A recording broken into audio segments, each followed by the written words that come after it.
सुप्रभात छात्रों, online class में आप सभी का स्वागत है।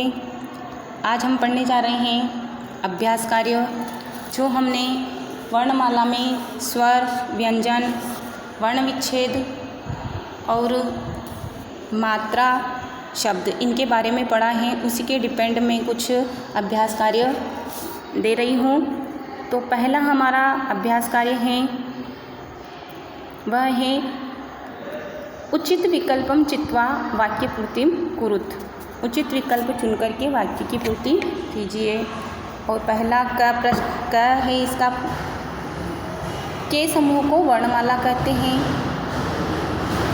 तो वर्णों के समूह को या व्यंजनों के समूह को, तो हमारा राइट आंसर है वर्णों के समूह को। व्यंजनों का उच्चारण के बिना नहीं हो सकता। वर्णों का उच्चारण किसके बिना नहीं हो सकता है? स्वर के बिना। बिना स्वर के व्यंजनों का उच्चारण नहीं किया जा सकता है। वर्णों को अलग करने की प्रक्रिया कहलाती है। अलग अलग करना तो वर्ण विच्छेद कहलाता है, और जब मिलाया जाता है तो उसको कहते हैं संयोग।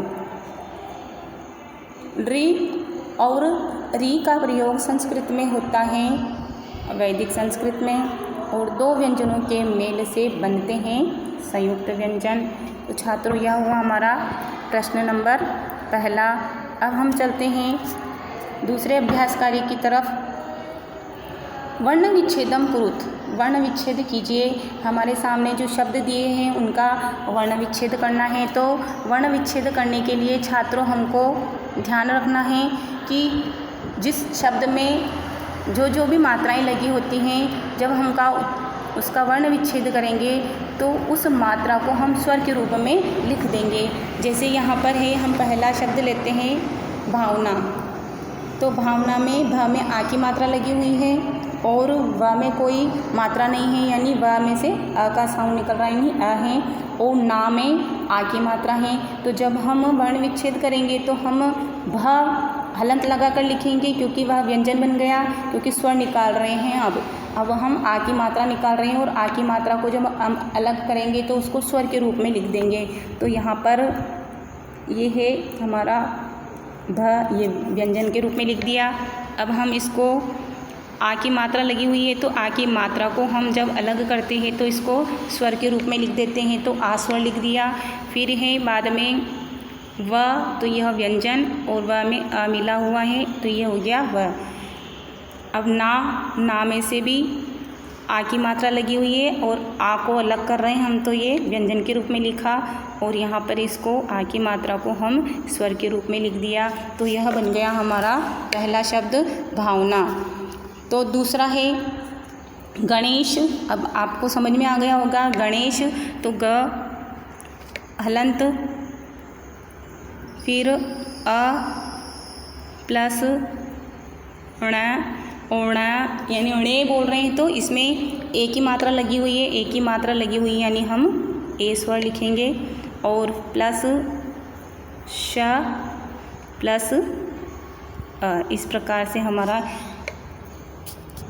वर्ण विच्छेद हुआ है गणेश का। ग प्लस अ प्लस ण प्लस ए प्लस श प्लस अ, गणेश। अगला है सुरेश। सु बोल रहे हैं तो स में उ की मात्रा लगी हुई है, तो हम जब इसको अलग करेंगे तो उ स्वर के रूप में लिखेंगे। तो यह होगा स, माफ कीजिए, स प्लस उ प्लस र, और र में ए की मात्रा लगी हुई है, तो हम यहाँ लिखेंगे ए स्वर, ए और फिर श। तो यहाँ पे आएगा श, और श में अ मिला हुआ है। तो यह हुआ सुरेश का वर्ण विच्छेद। अगला है श्रम।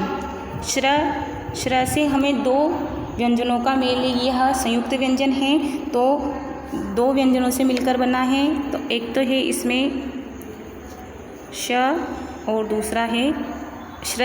तो र का साउंड अधिक देर तक सुनाई दे रहा है, तो श तो आधा है और र पूरा है। तो र पूरा लिखने के लिए हमें र के साथ में अ लिखेंगे। तो यह बन गया श्र। और बाद में है हमें म लिखना है, तो म पूरा है तो ये म के साथ में स्वर मिला हुआ है तो बना है श्रम। विश्वास। अब जो शब्द पहले से यदि आधा होता है तो हमें मान लेना चाहिए कि वह व्यंजन है। तो वी बोल रहे हैं हम, तो वी में ई की मात्रा लगी हुई है तो यानी व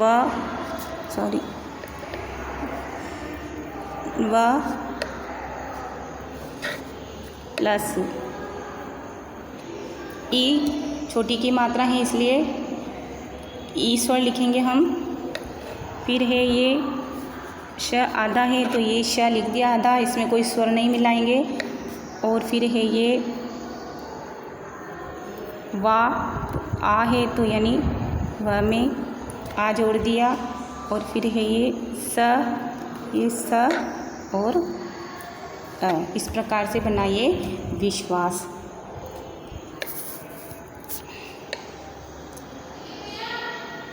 मुनि।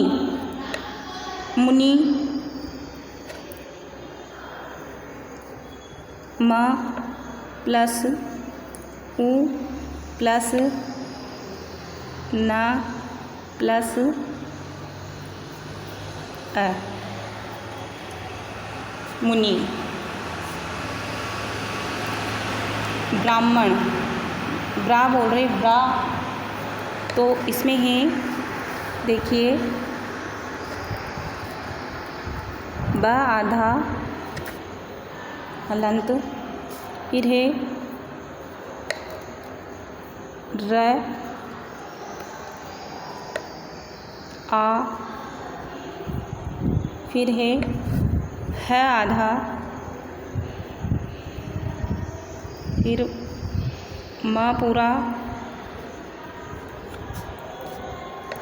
और फिर है अण, तो ये है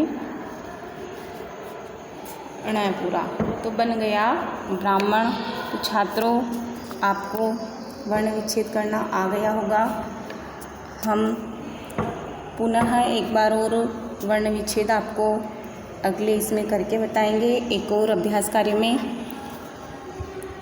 धन्यवाद।